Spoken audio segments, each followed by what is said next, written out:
What's going on, YouTubers? Welcome to another video. Today I got the Marvel Legends series Avengers Endgame Stormbreaker. So I got this because I wanted to wall mount this above my Thor Endgame statue. And I own a few other Marvel Legend props, and I'm pleasantly happy with how they turned out, especially the Captain America shield. The metal one in particular is extremely nice. But Marvel Legend, they've been coming out with tons of props at a pretty reasonable price for a decently high-end replica. These are generally made of plastic, but they do look the part, and they're also great for cosplay. Came in a decently sized box. Got this brown outer box. But here it is. It has a decent weight to it, but let's go ahead and check out this art box. This does have light up and sounds, which is more or less a gimmick in my opinion. I'm not here for that. And just more pictures, but it's a nice looking art box. Let's go ahead and open it up and see what we got. Alrighty, and so this is how it comes shipped to you. So obviously the hammer head is separated from the tree holder.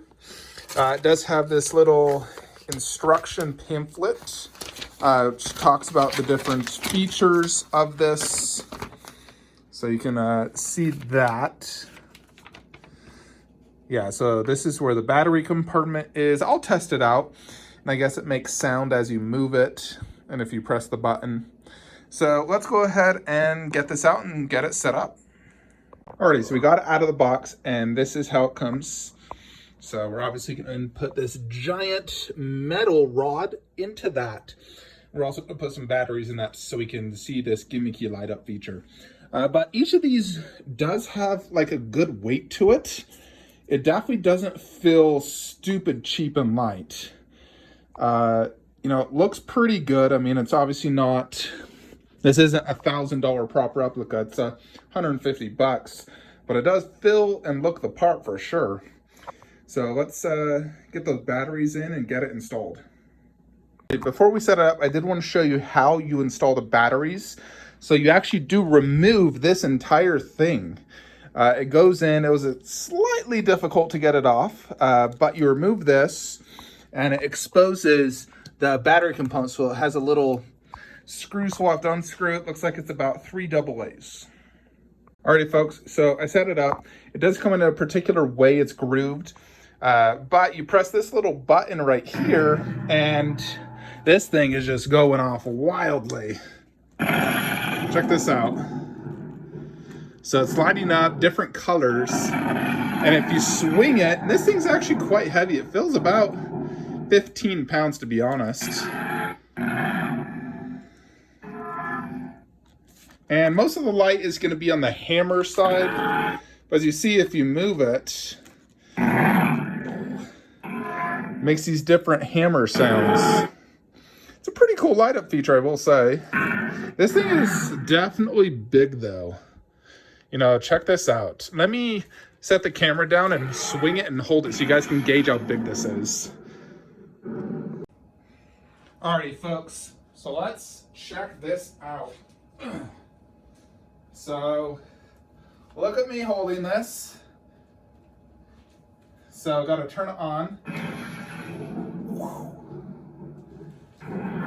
Ah! Me trying to kill Thanos with this bad boy.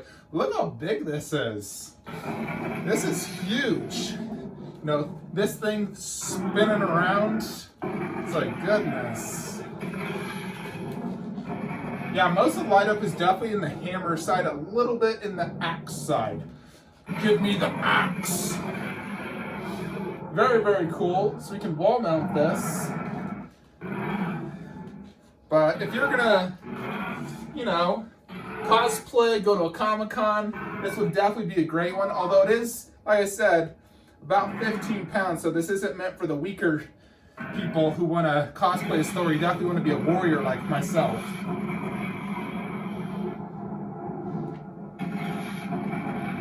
Now, I don't know how to turn it off. Every time you press the button, it just gets louder. So I think it just goes off automatically. But there you have it. let's wall mount this bad boy and see how it looks next to my Thor Endgame statue, which cost $800 versus $150 prop. But again, here's the size. As you see, it is a large prop replica. But I think it's a really good option if you want a Stormbreaker. Alrighty, folks, I gotta show this to you in the dark so you can see this. Check this out.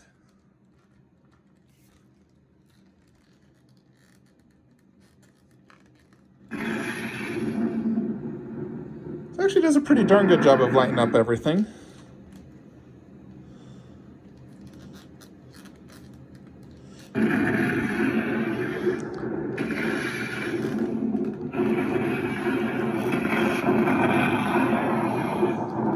You know, you got red and white lights. Pretty freaking cool. Alrighty, YouTubers, so let's check out this prop here in the Marvel statue room. Yes, it does randomly just make noises after you've initially pressed it, but after 5 minutes it won't make noises anymore.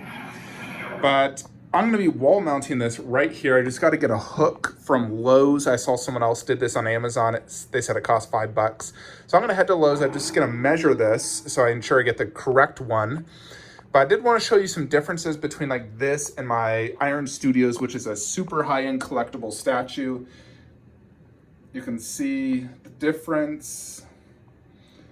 You know, this one definitely has a different color for his, you know, like tree part. This one's a darker brown. I'd have to look at the movie to see which one's more accurate. This one does have more of a plasticky look, obviously, because that is made of polystone, where this is plastic. Again, this was $150 life size, where this was an $800 statue. But overall, this definitely does look the part and looks great overall, and I'm happy with the overall look of it. If you want to compare it to Mjolnir, where this Mjolnir is, that's a $300 Mjolnir by Sideshow Collectibles. Very expensive. It's like a metal. I feel like I could use that one as a real weapon. But you can see, you know, this is definitely very tall. I think it's taller than my Loki scepter, which is also a very nice high-end prop replica. As you can see, I love prop replicas. I display them with my statues. So it's only fitting I get Stormbreaker, which is such a sick weapon. You know, when he first got this and he came in Infinity War and said, "Bring me Thanos!" There was, oh man, you just get goosebumps all over. It was so epic. That's what made me realize that Thor is easily one of the coolest characters in Marvel. Yeah, this is definitely longer than the Loki scepter, and that one's quite long. Anyways, let's get this bad boy wall mounted. I'm going to head to Lowe's right now, and then we will wall mount it right there, right behind Thor. Alrighty, YouTubers, so we do got Stormbreaker wall mounted in the collection. So in case you're wondering how I wall mounted this, I have an extra one over here for the Loki scepter. I just haven't wall mounted it yet. I'm waiting until I get the bust. But this is what I used. So I got this at Lowe's for about $5.98. 2 screw holes right there and there. And this is about 3 inches at the tip. And it's like a soft, almost rubber exterior. And it fits both the Loki scepter and Stormbreaker. So you can see how much it sticks out of the wall. Now, I definitely am glad I did this. I think it looks awesome, especially above Thor. Now, each of my Thors have the prop replica next to them. You know, this one with the Mjolnir and this one with Stormbreaker, the 2 versions of Thor. Because I do absolutely love doing props next to statues. I really feel like it complements them. If you notice my theme throughout this entire Marvel room, I try to have a bust or a prop next to each piece. You know, Thanos next to Gauntlet, you know, bust next to 1/4, statue next to prop. There'll be a bust of Iron Man there, Captain with helmet and shield. You know, him next to Star-Lord, him next to that. It's my whole theme is doing props, busts, statues. It's just very fitting. So definitely glad I bought Stormbreaker. Someone on Instagram told me I should jump on this. So I saw a few unboxing videos because I always like to, you know, research the item before I buy it. I don't want to buy a piece of crap. So the reviews seemed pretty good, especially, you get what your money's worth. I mean, obviously there's some higher end Stormbreakers out there, but for $130, it's definitely a solid purchase, considering most props are quite pricey. So very, very cool. It definitely is huge and has a great presence, and it goes great on the wall with this hook. So as you can see, it is directly above Thor, in between the two posters. So let's do some more close-ups on this so you can gauge how this looks. Overall, it does look great. Here is some writing, like Thor Norse writing. There is the button. Now, I removed the batteries just because I don't want this thing randomly going off, and I don't really plan to use it as a cosplay item. And it reaches all the way down here, right above the Infinity War movie. So, very, very cool. So, yeah, if you're wanting a Stormbreaker for a cheap price, I do recommend this. I think it works great for both cosplay and just thrown on the wall and having a life-size Stormbreaker. I got my Stormbreaker, my Captain.